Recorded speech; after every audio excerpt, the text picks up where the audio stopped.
Subscribe करंतु एबे आम चैनल को आउ प्रेस करंतु बेल आइकन को जहा द्वारा लेटेस्ट वीडियो नोटिफिकेशन आपण माननकु सर्वप्रथमे मिल जिवो।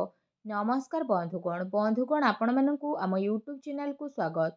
बंधुगण आज आमे जानिबा मासर द्वितीय सप्ताह अर्थात 8 रु 14 तारिखर दिनटी आपणकर किपरि कटिबो केउ प्रकार आजिर दिन को आपण माने प्लानिंग करिवे विशेष भाबरे जदि आमे आपण माननकु कहिबु तो आज आपणकर स्वास्थ्य किपरि रहिबो ता सहित आपणक क्यारियर किपरि रहिबो बिजनेस और व्यापार किपरि रहिबो ए दिन रे ता सहित स्वास्थ्यर महत्वपूर्ण इनफॉरमेशन मध्ये भिडियो रे आमे आपण माननकु कहबु और भिडियो शेष रे उपाय विषय मध्ये आमे आपणकु कहबु जहा द्वारा ए सप्ताह को आपण आहुरी अधिक शुभ और मंगलदायक भर साब्यस्त करि परिबे। जदि आमे कहिबा संपूर्ण भाबरे आपण माननकु पूरा राशिफल विषय रे किंतु यह पूर्व चैनल नुआ आसथिले चैनल को सब्सक्राइब करंतु सांगर नोटिफिकेशन बेल को मध्य ऑन करंतु जहा द्वारा समय समय रे नुआ नुआ वीडियो रो नोटिफिकेशन आपनको सर्वप्रथम मिलिबो। आसंतु जानिबा किपरि रहिबो 8 रु 14 तारिख पर्यंत दिन आपणकर। जदि सबुठारु प्रथमे कहबा कि कोन ए दिन रे आपनको पई विशेष भाबरे पॉजिटिव रहिबा पई जाउची जदि आमे आपण माननकु कहबु ए समय अवधि रे आपणकर विशेष भाबरे वित्तीय स्थिति रे काफी सुधार आसी जिवो। किछि नुआ आरंभ करिबा पई ए दिन आपणक पई बहुत ही भलो रहिबो आउ अनुकूल रहिबो।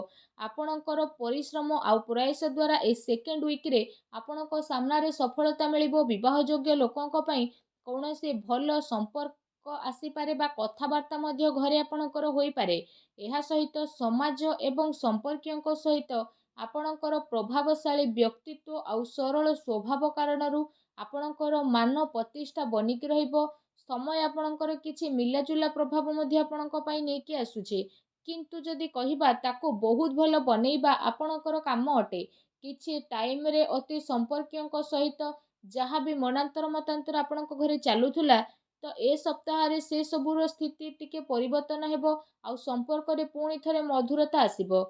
प्रतिष्ठा लोकंक सह मेलमेलाप बढ़िबो जहाँ आपणकर भविष्यत पई बहुत ही लाभदायक सिद्ध हेबो। धार्मिक स्थल रे जीवार विशेष भाबरे आपणकर प्रोग्राम बनिबो जहाँ द्वारा बहुत अधिक शांति आउ हल्कापण आपण अनुभव करिवे। घरे सुख सुविधा संबंधित वस्तुर किणाकिणी आपण करिवे। कोनोसी दामी जिनिस मध्य कि आपणकु देई पारे।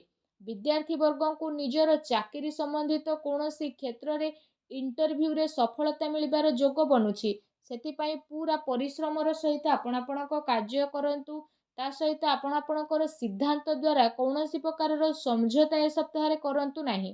प्रभावशाली एवं प्रतिभावान लोकंक सहित अधिक टाइम आपण आपणकर स्पेंड करंतु जहा द्वारा आपणकर आत्मबल आउ आत्मविश्वास रे वृद्धि हेबो तथा नकारात्मक विचार मध्ये आपणकर दूर हेबो।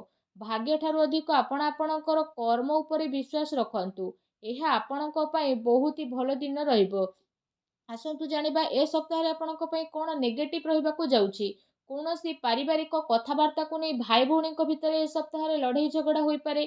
घरर वृद्धंकर परामर्श द्वारा संबंध को खराब हेबा ठारू बचेई कि रखंतु ता सहित घर नाम रे कि आपणकर नुकसान मध्य करि पारे सेति पई आपण सावधान रहंतु। घरर कोनोसी वृद्ध लोकंकर स्वास्थ्य को नै कि आपणकर मन रे चिंता रहिबो।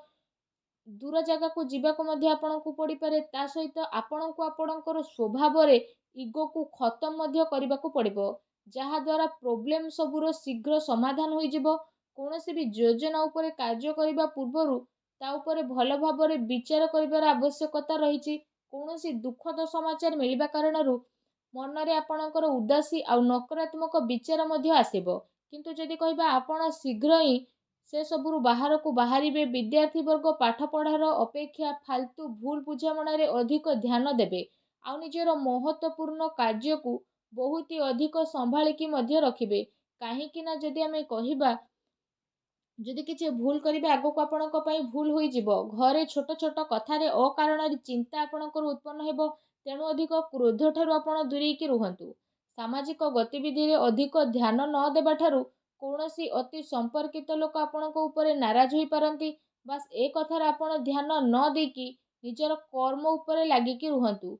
घरर वरिष्ठ लोकंकर मान सम्मान आपण अवश्य करंतु। ता सहित जदि सप्ताहर लव लाइफ विषय कहिबा तो जीवन साथींकर भावनार आपण सम्मान करंतु। एहा द्वारा आपणकर संबंध आहुरी अधिक मजबूत हेबो ପ୍ରେମ ସମ୍ବନ୍ଧ ଆପଣଙ୍କର ମର୍ଯ୍ୟାଦାପୂର୍ଣ୍ଣ ରହିବ। କୌଣସି ବିପରୀତ ଲିଙ୍ଗୀ ବ୍ୟକ୍ତିଙ୍କ ସହ ମିଶିବା ଦ୍ୱାରା ଆପଣଙ୍କୁ ଆଶ୍ଚର୍ଯ୍ୟଜନକ ପ୍ରସନ୍ନତା ମଧ୍ୟ ଅନୁଭବ ହେବ। ଘର ପରିବାରର ବାତାବରଣ ଆପଣଙ୍କର ବହୁତ ହି ସୁଖଦପୂର୍ଣ୍ଣ ରହିବ। ପତି ପତ୍ନୀଙ୍କ ଆପୋଷିକ ସହଯୋଗ ଘରେ ଆପଣଙ୍କର ସୁଖ ଶାନ୍ତି ରଖିବ। ପ୍ରେମ ସମ୍ବନ୍ଧରେ ଆଗକୁ ଆସୁଥିବା ଟାଇମ୍ରେ ଆପଣଙ୍କର ବିବାହରେ ପ୍ରଣୀତ ହେବାର ପୂର୍ଣ୍ଣ ରୂପରେ ଯୋଗ ବନୁଛି। ଜୀବନ ସାଥୀଙ୍କର ବିଶେଷ ଭାବରେ ଆପଣଙ୍କୁ ଆପଣଙ୍କ କାର୍ଯ୍ୟରେ ପୂର୍ଣ୍ଣ ରୂପରେ ସହଯୋଗ ପ୍ରାପ୍ତ ହେବ ତଥା ଘରେ ମଧ୍ୟ ଆପଣଙ୍କର ସକାରାତ୍ମକ ବାତାବରଣ ବନିକି ରହିବ। ଏହା ସହିତ ଯଦି କହିବା ନିଜର ବ୍ୟସ୍ତତା ଭିତରେ କିଛି ଟାଇମ୍ ଆପଣ ଆପଣଙ୍କ ପରିବାରର ପିଲାଙ୍କ ସହ ବାହାର କରିବାର ଅତି ଆବଶ୍ୟକତା ରହିଛି। ଏହାଦ୍ୱାରା ପରିବାରରେ ଆପଣଙ୍କର ରେସ୍ପେକ୍ଟ ଆହୁରି ଅଧିକ ବଢ଼ିଯିବ। ଆସନ୍ତୁ ଜାଣିବା ଏ ଦିନରେ ଆପଣଙ୍କର ବ୍ୟବସାୟ ଓ କ୍ୟାରିୟର କିପରି ରହିବ। ବ୍ୟବସାୟରେ ଏବେ ବର୍ତ୍ତମାନ ପରିସ୍ଥିତିର ପ୍ରଭାବ ଯେହେତୁ ବନୁଛି ତ ଧନ ସମ୍ପତ୍ତି ତ ଲେଣ ଦେଣରେ ବହୁତ ଅଧିକ ଆପଣ ସାବଧାନତା ରଖନ୍ତୁ, କାରଣ ଧୋକା ହେବାର ସମ୍ଭାବନା ମଧ୍ୟ ବନୁଛି। ଚାକିରି ପେଶା ବ୍ୟକ୍ତିଙ୍କର ଅଫିସର ମାହୋଲ ବହୁତ ହିଁ ଶାନ୍ତିପୂର୍ଣ୍ଣ ରହିବ। ବିଶେଷ ଭାବରେ କାର୍ଯ୍ୟକ୍ଷେତ୍ରରେ ଯଦି କୌଣସି ପ୍ରକାରର ନିବେଶ କରିବା ପାଇଁ ଆପଣ ଚାହୁଁଛନ୍ତି ତ ସେସବୁ କାର୍ଯ୍ୟକୁ ଆପଣ ବହୁତ ହି ଗମ୍ଭୀରତାର ସହିତ ଜାଣିବେ।